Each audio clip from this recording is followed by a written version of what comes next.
Påfyll, og så skal vi spise. Dessverre har det gått litt dårlig med hvalfangsten i år. Men vi har fått noen andre ting. Han skal snøre, så vi reiser på fjorden og fanger hval. Og så ser vi hva vi kan spise etter. Stemmer ikke det? Ja. Det blir i hvert fall en god varmiddag etterpå. Og så har vi to fremragende personer som skal si noe. Den første ut, det Kathleen S Riguer, som en person som kommer fra nesten hele verden, men som bor på Filippinene, og som har vært en av dem som har grunnlagt Women Economic Forum, som altså en grein av World Economic Forum, og som reiser rundt og holder foredrag i store deler av verden, og ellers driver med både humanitært arbeid og opplysningsarbeid. Så hun kommer, hun ganske flink på trender, makrotrender, og blant annet også på demografi i verden. Altså demografitrender i verden. Så har vi bedt henne om hun kan se litt på demografitrender i Norge, sammenlignet med det som skjer i verden, og også på små steder, små kommuner i Møre og Romsdal. Så dermed så ønsker jeg Kathleen S Riguer velkommen, hvis du hører meg.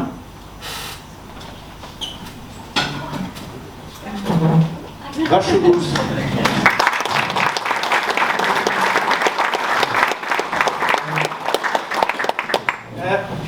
Kommer til å snakke i litt under 45 minutter, og så kommer vi til spørsmål og debatt. Og ingen er redd for å spørre, og så snakker hun nynorsk. Slik at alle er forberedt på nynorsk. So you speaking new Norwegian. I wonder what English. he's been telling you. That's English. I Okay. know those are good things. Vær så god. The floor is yours. Thank you. Thank you, Ula. And it's so nice seeing you all here. Thank you for coming. And thank you for having me. This is not my first time in Norway, but this is my first time in Midsundkonferansen. And I love your location. So my first time here was like, it was autumn. And from where I was, I'm from the Philippines. Our normal temperature is like 30 degrees year-round. So 25, there was a time when it was like 23, 24, it would be jacket weather for us, cold weather even. And when I came here, it was like 5 degrees. It was like, of course I still brought clothes because I was cold. And then eventually like I got used to it, and like when 5 degrees, I was, it wasn't as loud as before. Before women had no voice. So over the years, there were like different movements to empower women. And 2015, it was an initiative by our founder, she's an Indian. So we gathered different empowered women from all over the world. Thought leaders, dignitaries, VIPs, royals, professionals from different backgrounds and different industries. So that is Women Economic Forum. And originally we were just talking about women empowerment and gender equality, but then over the years we started discussing the more relevant topics, and men started to attend the events. It's an annual event. So but now it also gotten bigger because there were also like regional Women Economic Forum in different countries or regions. So Europe, US, Asia. So that's Women Economic Forum. I'm also part of international women organizations. So that's why I think I traveled the world to talks when I got invitations to talk about women empowerment and what we do. Like humanitarian causes or initiatives, which is women empowerment, gender equality, and I also work in sustainable development. So let's move this. Okay. So for today, vil dagens demografiutvikling påvirke også de minste stedene i Norge? Did I say it right? Did I do so? Will the current demographic development affect the rural communities of Norway. Did I translate it right? Okay, so that's not scripted. So, significant shift in world population development. Where I came from, the Philippines is in Asia. I think you know that. And Asia has like so much more population-wise compared to Europe, right? So we have bigger population there. But even in Asia, the population, the fertility rate is declining. It's a global trend now. The population is really declining. So we could maybe have this year, one city has more fertility rate. The majority of the cities, however, have lower fertility. So that's still low fertility for the country in general. So world population growth from the 1700s to 2100s. As you can see, from the 600 million to 2023, that's 8 billion already. You have this line. This one. It might be something. I think it's not, yeah. It might be because of the screen.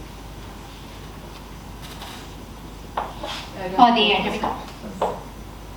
Oh, we can't use it on white? Because it's here. So, 1,700, 600 million to 2023, 8 billion. So as you can see, the trend is like population was really high, increasing. By 2086, it will be 10.4 billion. The number is increasing, but the percentage, the rate is decreasing. Like from the 1700s, you can see it from here. I can't. So this one, I really can't. So they're increasing, and then dramatic increase from the this is 1950s following the war, Second World War. Steep increase there, and then sudden drop in the 1954, 55, somewhere there, and then another sharp turn here. The 1960, that's the highest, 2.3 so far, and then from there going down. There's like waves here on this part, that part, and this part, but it's really going down. So by 2100, we're gonna have a negative, according to trend. If you follow the current trend, we're gonna have a really negative fertility rate here, negative 0.1%. So we will also discuss what are the possible causes why there's decreasing fertility rate all over the world. So population growth is dropping dramatically. Will cause world population decline from the second half of the 21st century, 1950s, after the war. We call it the baby boomers era. And then Generation X, Generation Y. Talking about generations, the baby boomers, the highest from there, and the Generation X went down. And then Generation Y, or the millennials, my generation. By the way, I'm not 20 years old, I'm 39 years old. So I always get asked, well, I'm really not 20 years old, I'm 39 years old. So, the millennials is like a huge difference, because kids from the millennial era, now we're adults, I'm a millennial, we now want is one or no kids even. A lot of my friends, they're gonna be like samples later, a lot of my friends don't even want to have kids. So that is sad. The Generation Z now, they have alpha and beta now, so Generation Z is they just want pets. So that's the trend now. And it's really sad. Muslim countries will cause most of the population growth, because I think they're allowed to have multiple wives too, that's we know that. And they don't really control all these things. It's not a culture for them. So Muslim countries will cause most of the population growth. Main reason for decreasing population growth, there it is, fertility rate, children per woman. So this is the number of children that a woman can give birth to. Okay, so based on age-specific fertility rates in one particular year, estimates are shown with projections until 2100, based on the UN medium fertility scenario. Okay, so as we can see here, I still can't point. I think it's because of the screen. So Yeah, that's right. Yeah. Yeah. So it's I'm gonna point manually. We're gonna go back to Stone Age. Okay, so Africa, even Africa. So Africa declined also from the 1950s. They were like 6, 7, and then the world, all of them, as you can see, all of them is declining. Where is Europe is the blue one here. Europe is the lowest according to this one here. So Europe, aging population, yeah, it's sadly it's a reality, and I know that we really have to find out what to do about it to sustain the population, your population, because you don't want to face extinction. South Korea is having that problem now. They're facing extinction because they're 0.68% below the sustainable level. That's really, there's no turning back at this point. Okay, so why are so many millennials opting for pets and not parenthood? Like I said, in the Philippines, malls are really a huge thing in the Philippines. So we have a lot of malls. Before, there was a time when I would go to the mall, there's like, it's so noisy because kids are running around. So many kids. Now when you go to malls, there are so many strollers, but there are dogs inside the strollers. They're not even kids anymore. And that's reality. Like, and when you ask a friend or something, so how's your kid? And if you had no idea, you would think that the kid is a person, a baby. And like, oh, my dog, she's okay, she's fine. It's like, that's the kid already. And that's the culture already, that's the reality. And everyone gets it. To think Asia is young. Like the Philippines, the median age is 21 years old. Median age of Europe, in general, is 41.9. See the difference? And even with that fact, seeing it in person, like instead of kids, the kids of the millennials now and Gen X, I think some Gen X too, are dogs or cats. So it's a reality. I'm telling you, it's a reality. I'm gonna discuss more about this generation thing later. So it's true, pets. And the reason is that there's more reason later, but because they don't want kids anymore because it's expensive, and they're so stubborn and it's hard to raise kids, and we're so busy with our career. That's the reason. What about the dog? It's like a human too. Like, yeah, but it's only 10 years old. They don't go to college. That's true. 10 years and we're done with the first pet, the second pet. It's a reality. And we would laugh about it, we would joke about it, but that's ironic in a way, because the trend is going that way. Why would you say you would want a kid for a dog for a kid? Because you can't afford it anymore because it's expensive. This is inflation and everything, and you can send them to college, and you're choosing dogs because you don't have to send them to college. That's sad, right? So having pets instead of children is selfish. There's another one. So the other side of the narrative is that having pets instead of children is selfish. Well, some people, of course, are angered by this because we all love pets. In movies, there was a movie that we watched, House of the Dragon. Who watches House of the Dragon here?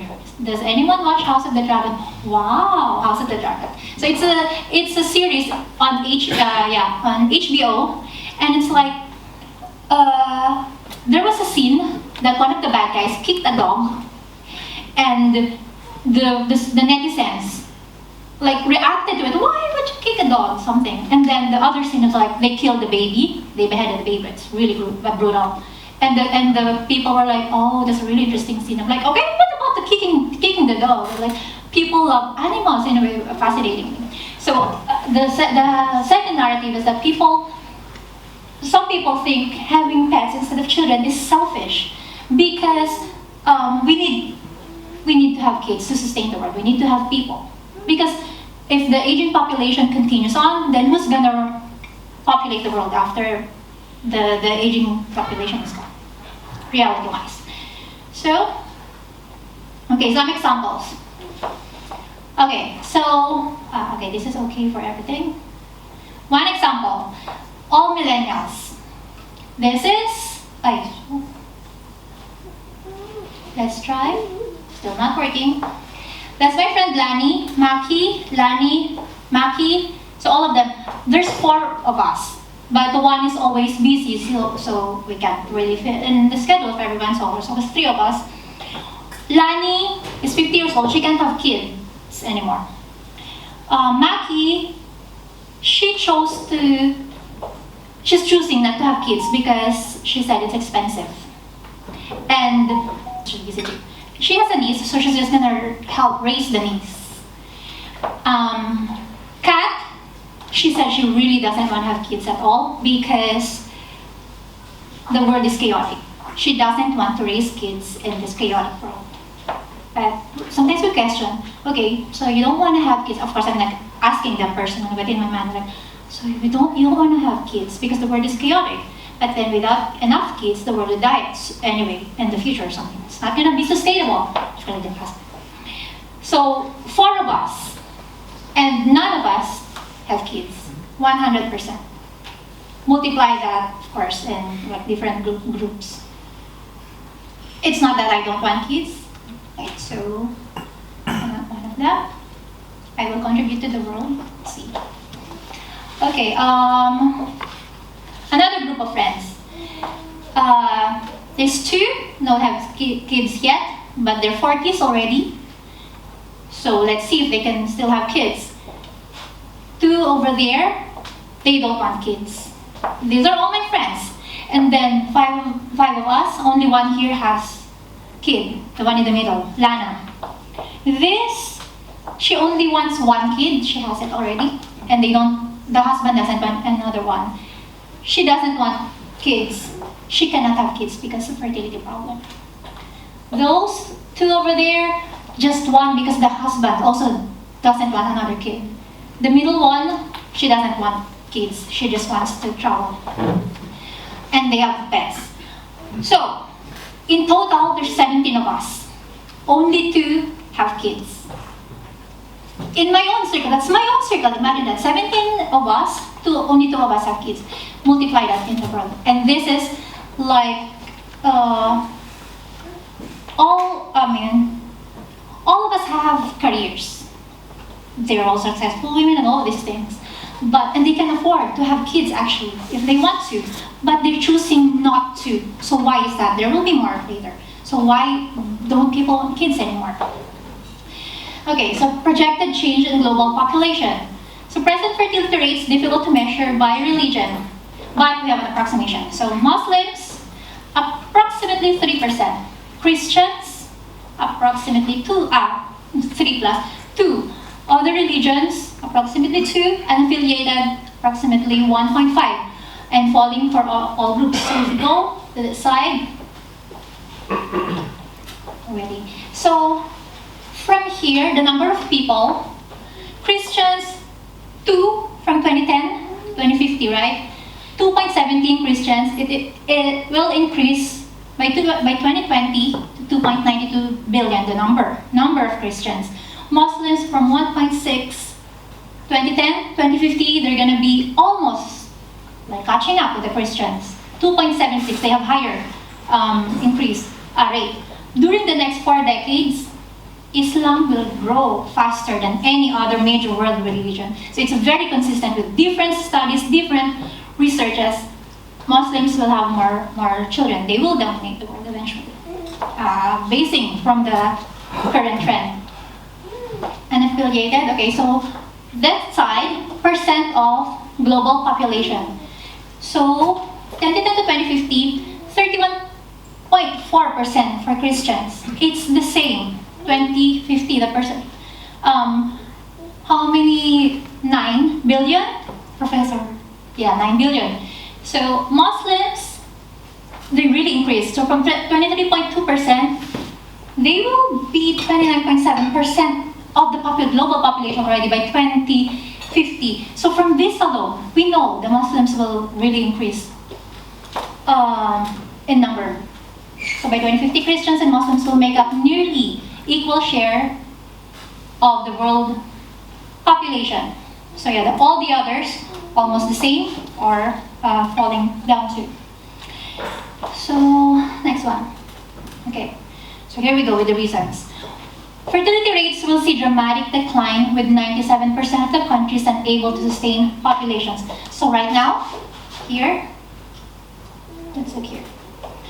Right now, 2024, 40% of the world population, of the world countries, 193, so confusing how many countries in the world. Some say 193, some say 195. But 40% of the world countries already have unsustainable population growth.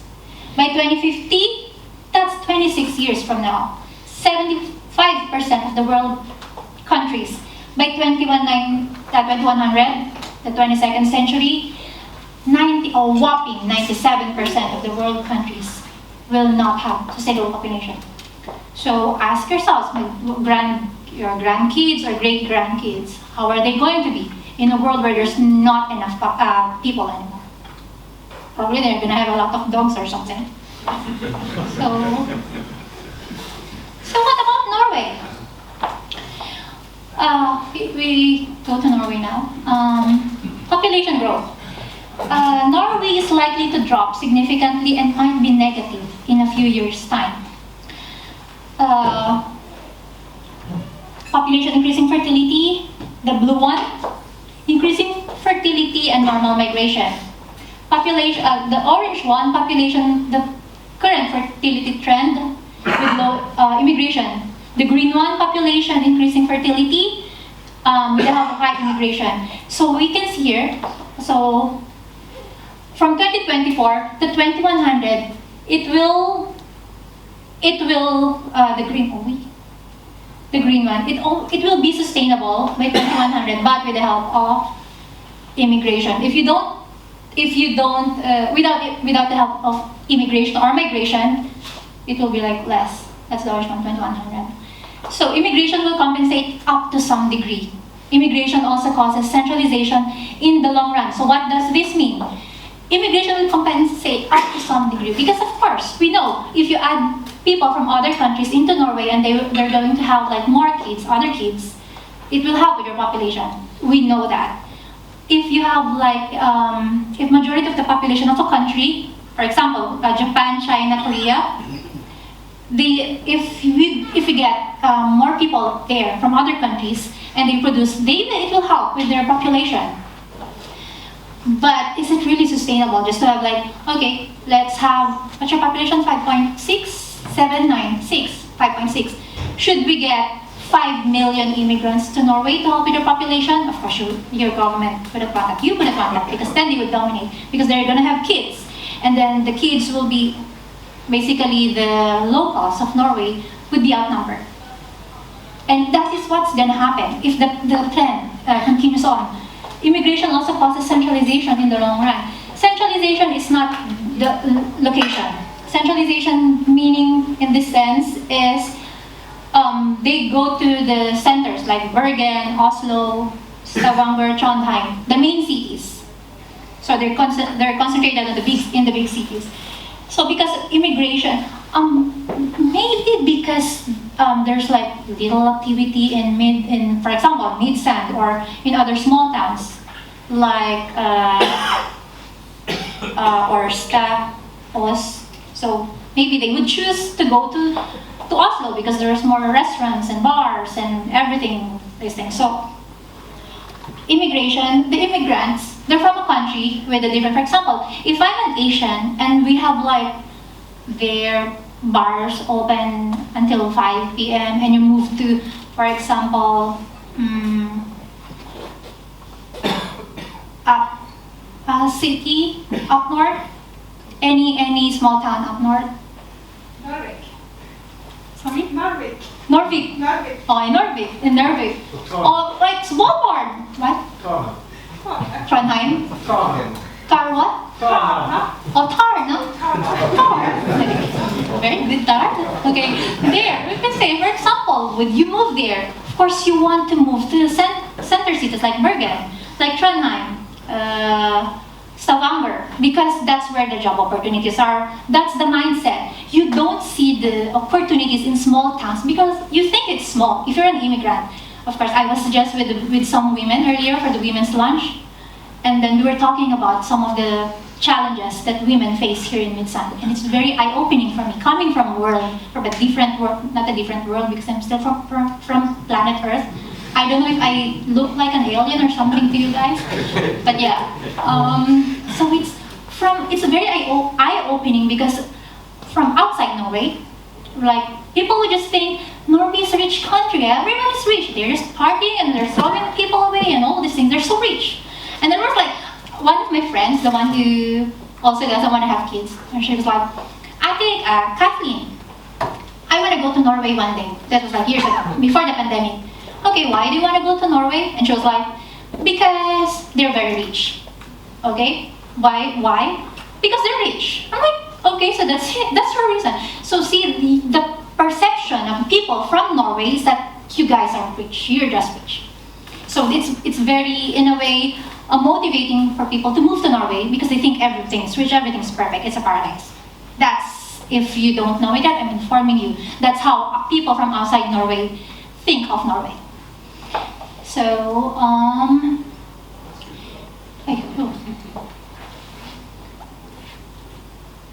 probably some of you are thinking, these people are crazy. People outside of Norway are crazy, or something. So, Norwegian population development given present trends. Only large-scale migration can make, okay, we will discuss, we will differentiate immigration and migration. Immigration is coming from outside the world, I mean the world, that's alien. Outside Norway, that's immigration. Coming to Norway, that's immigration. Migration, on the other hand, is domestic. So they just move from, for example, Ålesund to Tromsø to somewhere else. That's migration, domestic. So when we use migration, you would know that's domestic, and immigration coming into Norway. So only large-scale migration can make Norway maintain a sustainable population given present demographical trends. And it applies to the entire Western world. Like I said, the Western world and the Eastern world. Some of the major problems of the Western world is not the problem of the Eastern world. Aging population, except for East Asia, the problem of the Eastern world is like poverty, corruption, and all these things. But as I said here, the problem, the region of the world that is having this problem, like in a huge scale right now, is the Western world. Okay, population trend, fertility, immigration, compensation, and the red one is just the trend. The current trend now, like I said, is going down. 2024, 5.5. By 2099, it's just going to be less than 4. This blue one is the trend, is the direction if you add immigration, sorry. So from other countries. So with the help, according to research studies, I think if you add more people, then it will somehow help with the population. And it's really there. It's from the researchers. This is not my opinion. Okay, hold on. Okay, so it applies to Norway too. That's the world, Western world, right? So Norway, this is the sustainable fertility rate, 2.1. A fertility rate of 1.4, 30% under sustainability is one of Norway's main challenges. So this is Norway. From 1986 or 1968. 1968, and that is 2022. Did you see the trend? It's really going down. And it fell like here, 1976, it already went down below the sustainable fertility level. That was 1978, so, and that has been the trend. There's like a little movement going on there, but then you can see 2022, it's down there already, and it continues to go down. So, like I said earlier, fertility rate of South Korea is already 68% under sustainable level, so they are facing extinction. You don't want to wait for the Western world to go extinct and just be dominated by Muslims. So we have to do something. We all have to do something about it. And it's a collective effort because, like, hi, welcome. Late ones dance in front. Hi, sir. Hi, sir. What's his name? Late ones dance in front. So this is the forest. Okay, no, please. Okay. Going back, where was I? Just the last thing I said. South Korea. Just the last thing I forgot. Okay, anyway. So, yeah. Fertility rates by county in 2023. Oslo, 1.25. Fertility rate. I forgot something here. I was going to say something. So that means one child, 1.4 child per woman in Norway. Per woman, one woman. Oslo, 1.25. Tromsø, Finnmark, 1.35. Midsund is in more of Romsdal, this one, 1.51. Rogaland, Oslo, where is Telemark, Tromsø? Your third largest city is Stavanger. Trondheim. And where is that? Sorry, what's the? In the middle. Trondheim, 1.43. So basically, this is your fertility rate, your counties. Do you think you can increase it by two in 5 years' time? Can anyone answer that? The problem is, like for me, if I was Norwegian, I won't be able to like give birth to 100 children in 10 years just to help your population. You can't do that. That's why it's a problem, because there's like a limit for women This is another topic, completely out of topic, but in a way connected. How about men that identify themselves as women? Where are we going to put that? So if we classify women now, men and women, should we count the biological men that identify as a woman to the women's side? So how are we going to count it? That is going to be a problem. So if we proceed with other statistics, so how many women can give birth now and contribute to our population? That's going to be a problem. So I don't know, and I'm being careful because this is another huge difference. In Asia, we can talk about, this is a very sensitive topic, so I'm going to be very, very careful. But in Asia, gender fluidity is not a thing yet. At least not now. Like when people say someone can have, I have 100 genders. People won't say, okay, you're crazy, don't say that. You have one gender. You won't say that, but no one is going to report you to the police for saying that. So you can say whatever you want, and it's like, okay, you're saying that, and end of story. No one is going to take it like offensively or seriously, either one. So now I don't know how because I heard this is a huge problem in the Western world. In the US, people are getting fired because of saying the wrong things to people politically. We have to be politically correct now. We have to be not offensive these days. So I don't know with statistics, with these things, because this is based on the traditional standard men, women. So I don't know how are they going to do the statistics with this gender thing now. So even I can answer. But focusing on the traditional, this is the figures now. Okay, even an optimistic view on population development in Norwegian municipalities is not very optimistic. So, the blue one, negative population. The light blue one is normal, kind of normal. Opening the peach ones, significant increasing, and then the dark one significantly increasing. As you can see from here, just from here, it's already majority negative, dark blue. So you can see this is really a problem, population. How are we going to address it? How are you going to address it? How are your politicians going to address it? Are they addressing it? Or are they just going to focus on the problems that they think they should be focusing on? What? Okay, so I think you would want to know the situation in Mura Olmstad. Did I say it right? Okay, so fun. Okay, before we go to that side, if the fertility trends continue, all but one municipality, Okra.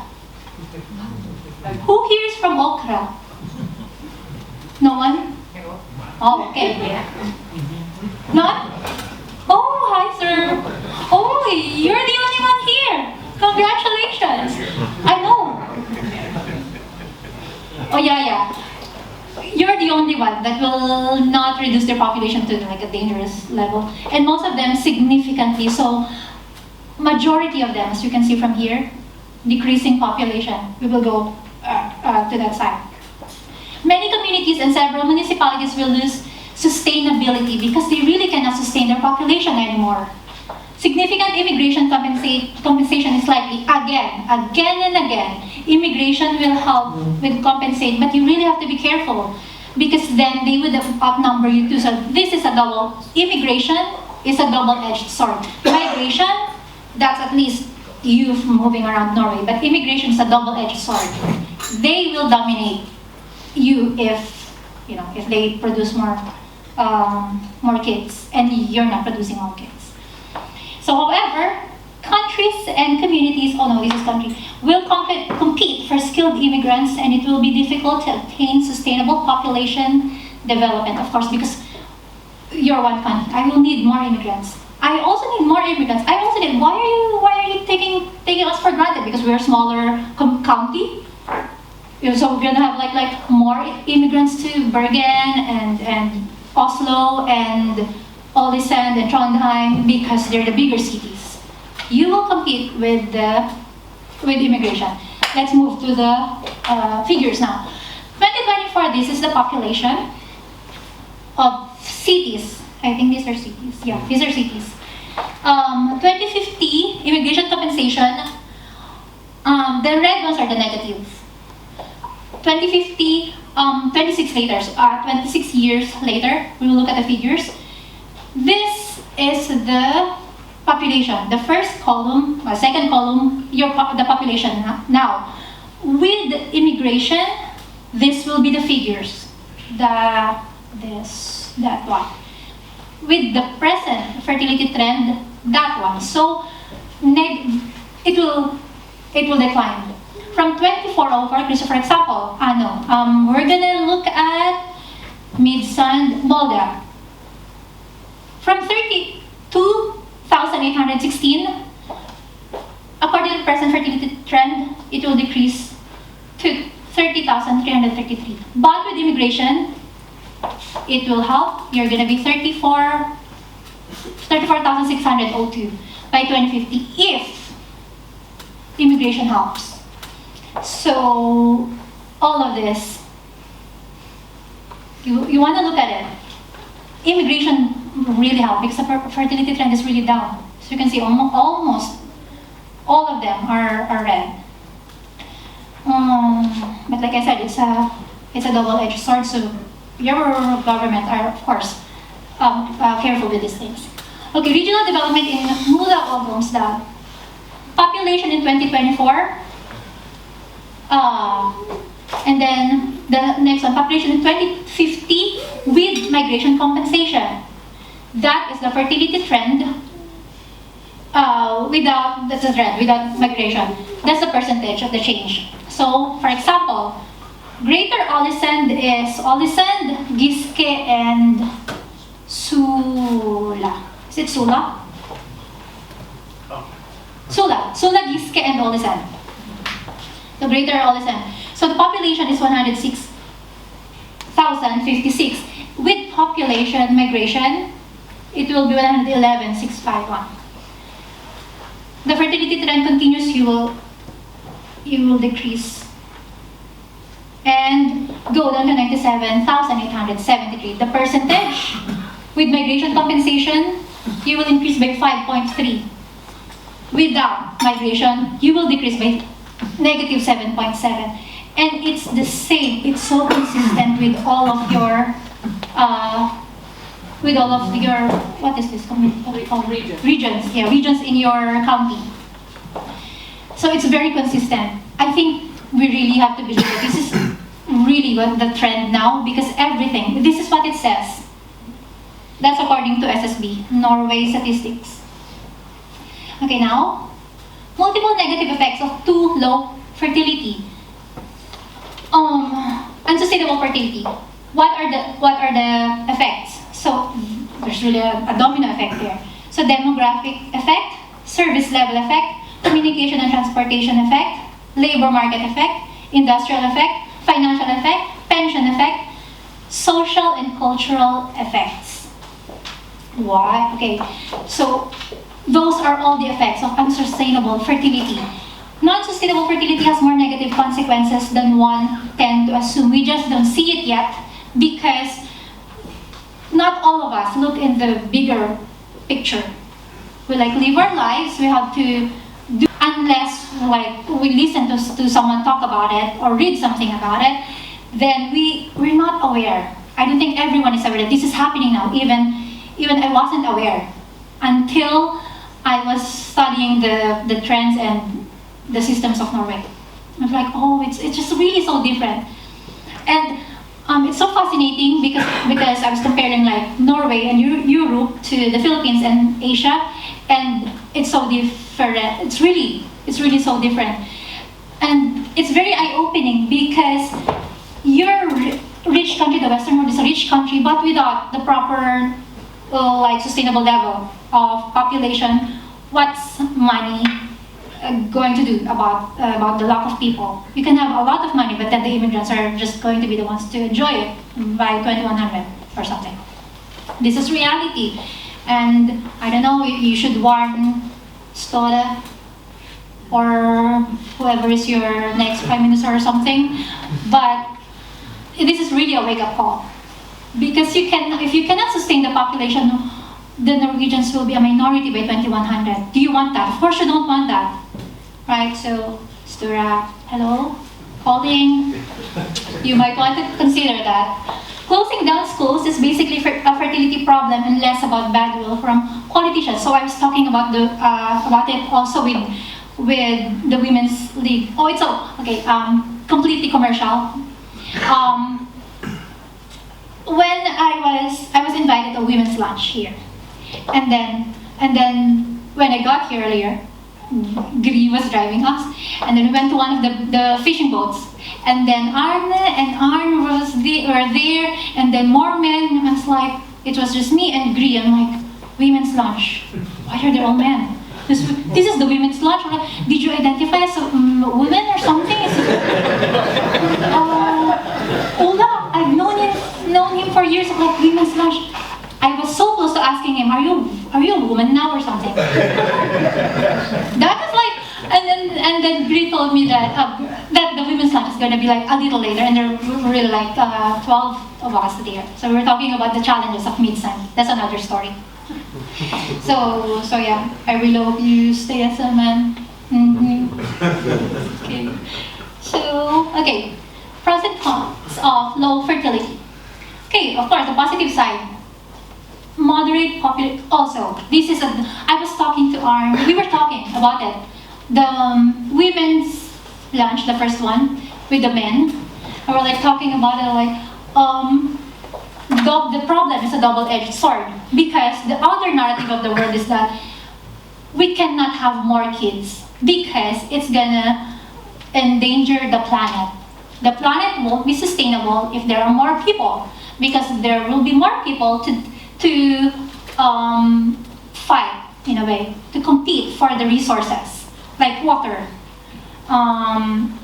food. So that's why there's a narrative that you shouldn't have more kids, because then there's going to be a problem in the world when it comes to resources. Now, that's why they come up with all these artificial scientific methods to help with, to compensate for the loss of the resources. So so should we give birth or should we not give birth? Can you answer that yourself? Because we want women to give birth, to sustain the world. But with the other narrative of the other group of people, we cannot give birth, because then there would be like less resources for us. And we will also fight. The problems of the world are conflicting. And like, I don't know how we all are going to find solution to it, but we have to do something, at least the ones that we can address.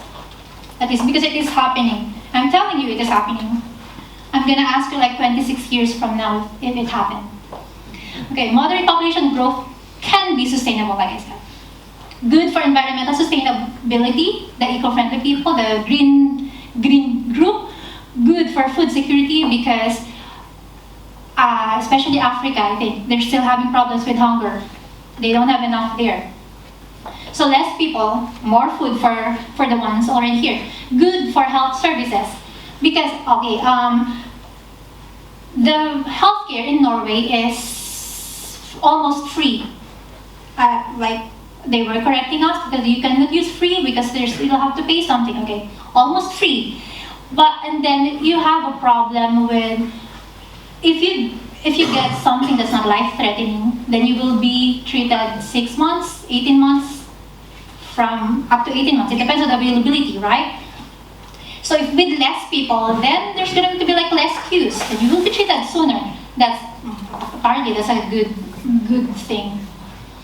Less climate changes, they're all connected. The green movement. Higher biodiversity because less consumption.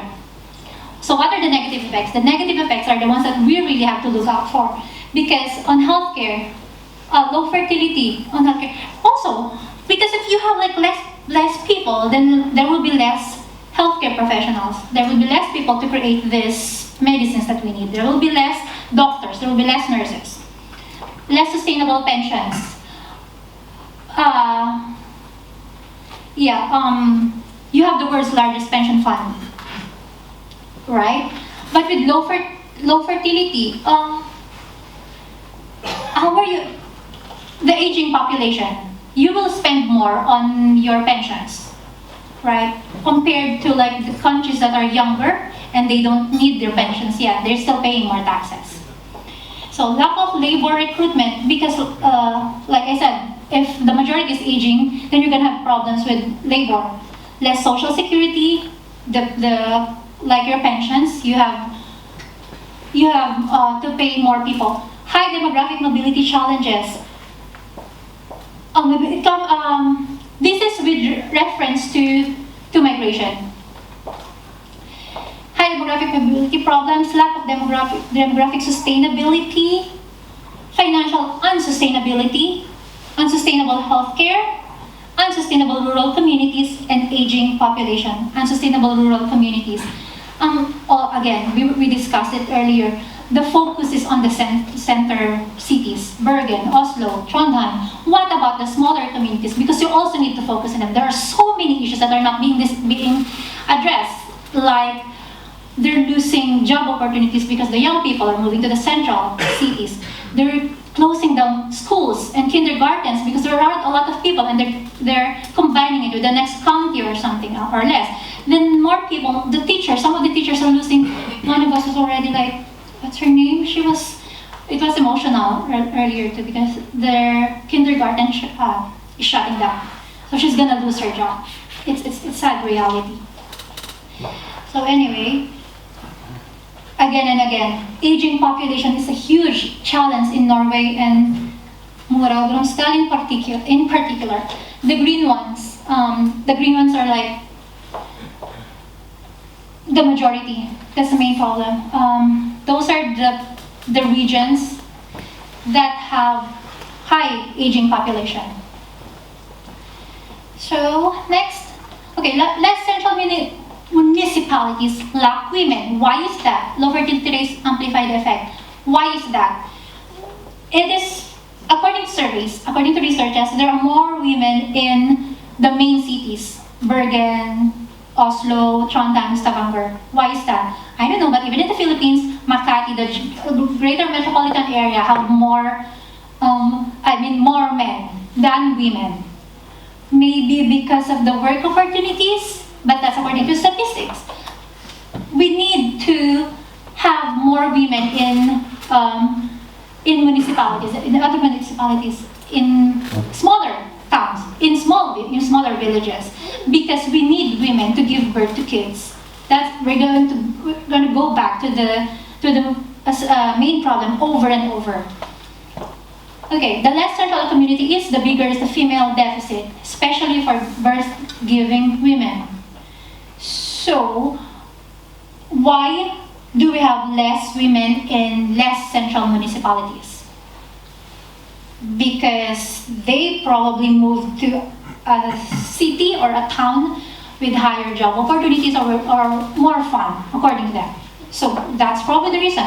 Most central communities, so you can see central, over, middle, it's in the written, but yeah. I was confirming the statistics with Professor Griden, and it really is like a fact in the world that there are less women in less central, the smaller towns, and I don't really know. Maybe because they move with their husbands, and their husbands are working in central, in your central communities. So that could be the reason.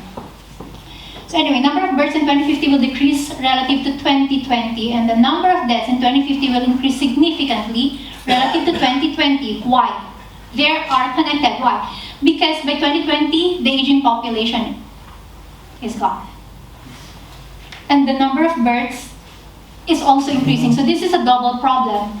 The aging population, there will be more deaths, and then it's a domino effect also, because more people will need pension because they're aging.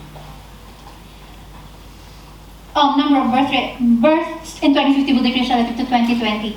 We've been going through that over and over, but I want to reiterate it multiple times, because this is the main,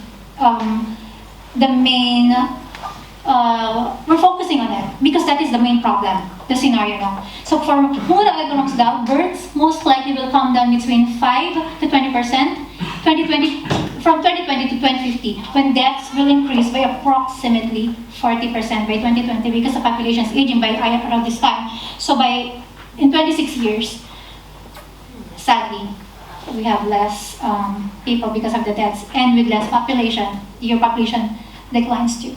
So domestic migration by municipality reveals massive domestic migration loss for huge majority of municipalities in Norway and all in Mora og Romsdal 2010 to 2019. Significant centralization trend will likely stay stable or be amplified. Centralization, again, they will be focusing, and people will be moving to our central communities. So you have to do something to attract people to come to your small towns, small villages, because we need people there too. There are resources in the small towns and villages. They just need more people, more manpower to use those resources, or at least find or create jobs or opportunities for the people local in that community. So, foreign labor migration has come to the rescue for municipalities and communities, especially here.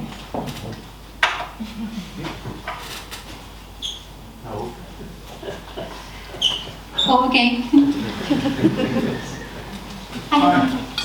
19. Oh, okay, 19 minutes. Okay, I have 19 minutes. Okay, foreign labor migration has come to the rescue for many municipalities. Yeah, because the coming of immigrants, you have a lot of Ukrainians, Middle Eastern, and Africans here. So in a way, they also help. But too much of them, then you will be outnumbered. So you have to think about it. Longevity should be considered an opportunity. Longevity, living longer. So men and women. As you can see from here, men aged 54.2, 55.4. Even I can print, hold on. And then women. Hold on, I can read. Okay, basically longevity is living long. Figures, the men, the aging, that's the dark blue ones. Women, even women, there are more women that are aging on that side. So this is again and again, so many figures, so many ways to interpret that men and women are aging. We go back to it over and over. So when will there be more elderly than young people? Young defined as under 20 and elderly as 65 and older. So for Oslo, as you can see, flest unge, young, flest eldre, the aging. So in Oslo, by 2020, there will be more young people. 2050. Rogaland, more Romsdal. However, by 2025, you have more aging already. You can see it from here. There. So why is that? The young ones are migrating to more central areas. Again, this is the actual figure. So it's not an opinion.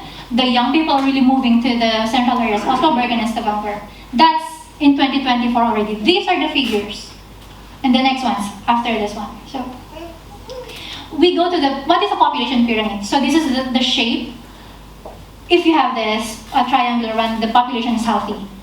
Unhealthy, sick, dying, close to death. For example, this one is Norway, this, and then Vanelven. I was told Vanelven is a small community or small town. This figure, as you can see, going back here, which one is the closest? Circular, right?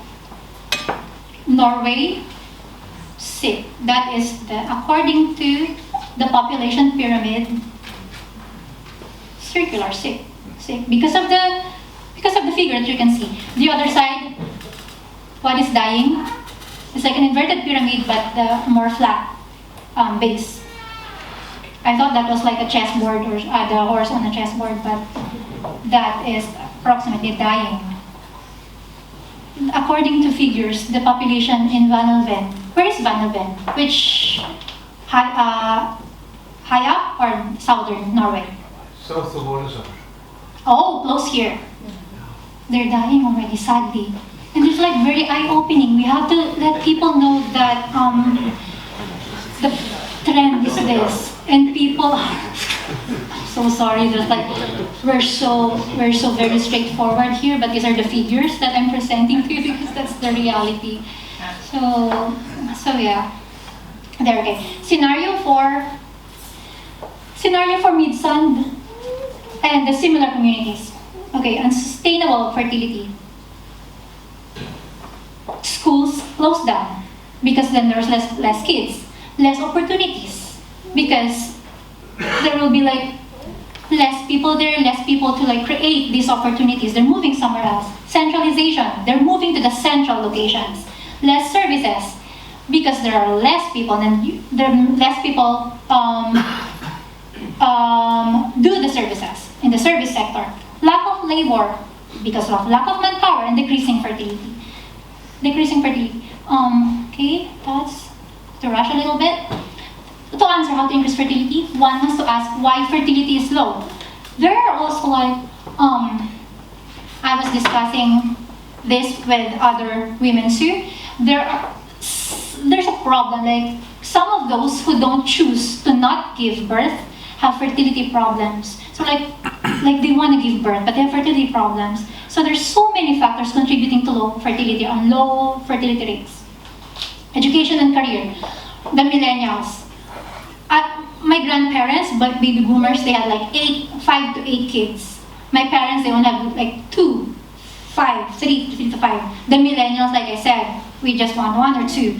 The Generation X want or not have kids because with the modernization, the digitalization of the world, it opened up to a lot of opportunities. Like before, we only had doctors, lawyers, nurses, teachers, engineers. Now we have digital. Do you know what a social media influencer is? Digital marketers, IT professionals, and so many other work. There are so many other distractions like mobile games.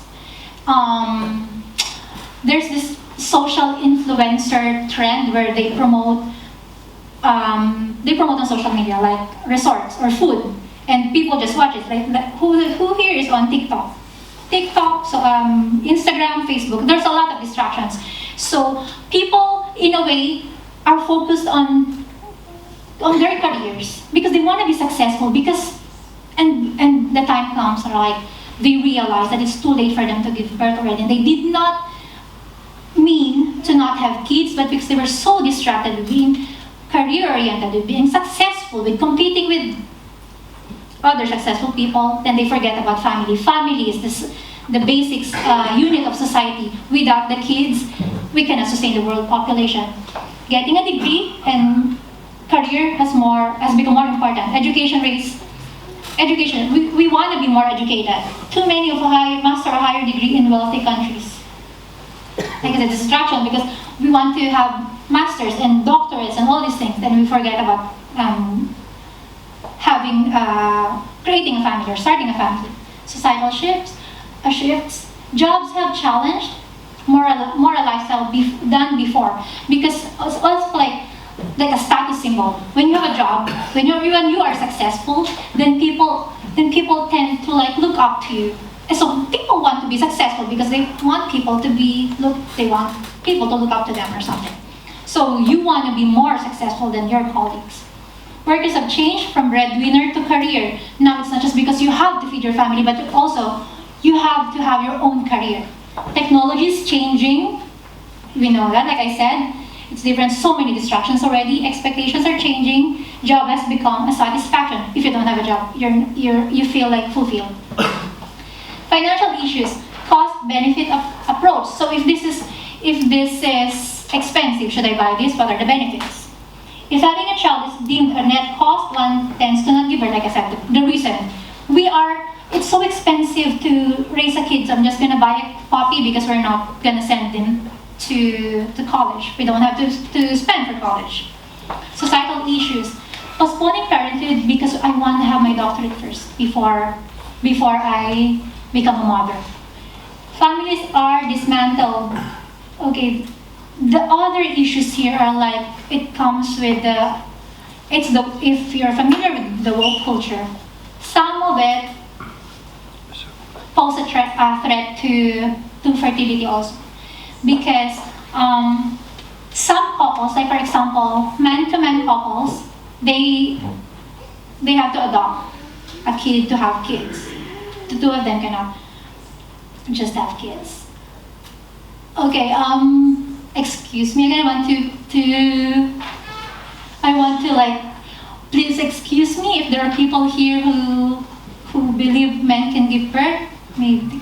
So, I'm so sorry because I know this is an issue. Like I said, in Asia, this is not an issue. I don't like when I was told about what's happening in the Western world. It was like, men can give birth according to the Western world, according to this doctor. And we're like, men can give birth? Really? But like, that is reality in the Western world now. In this world, just like, you're crazy, what are you talking about? Read something or do something else. That's the scenario in the Philippines, in Asia. People just don't believe everything there. Or they would say, okay, you can say that, but we have no responsibility to believe you. So we won't judge you. You can have 1,000 genders, you can give birth to your man. That's okay. but it's still not a reality in Asia. So that's a huge difference, I think. And I was so surprised when I okay, yeah. It's almost oh yeah, see conclusions. Okay. So yeah, so that's also just a cultural difference from the Eastern and Western world. And to address that. Okay, the megatrends. Percepted net value of children seems to be less than before. Gender issues, green issues, and security issues, gender issues. The world culture, green issues, is it sustainable for the planet? This problem. So, reverse the demographic trap in small remote communities. So this will be discussed here. So we move to conclusions. World population will plunge from mid-century according to estimations. Main reason is rapidly declining fertility. The Western world will be devastatingly hit. It's happening now already. So migration patterns will change to immigrants from countries with birth surplus, basically Middle East and Africa, north of Sahara. The less urban a community is, the greater problem it will have to survive due to maelstrom or the downward spiral. Applies also to Mario Abrams' law. All of this just says this very same thing. Population really is. We have to believe that the population all over the world is declining, especially the Western world. To reverse the development, one is to reverse the reasons for the negative population development globally, nationally, and on local level. Reverse negative development in fertility rates is imperative. Attitude, education, money, status are imperatives. It has to be considered sustainable to give birth and raise children. It's socially, environmentally, politically, and financially sustainable. Real measures have to be taken to make this happen, and financial packages motivating childbirth and work are probably imperative. So, before I end, we were just talking about it earlier. So you can, how to motivate people to give birth. I could think of 3 things. 1, migration will really help. 2, you're rich. You can incentivize people to give birth. Like for example, I think there are countries already like they will give 150,000 kroner if you give birth. So that's good. And the other one is you have to inform people. I just informed you. You can talk about it to your friends that this is the trend. You need to help. We need to do something about this, or so we could attract it. For example, the problem is less young people in your camp. We need to attract people to come to this camp. Something. So that's it. Thank you for and your faces are like, okay. Like you were laughing earlier. I'm like, she will.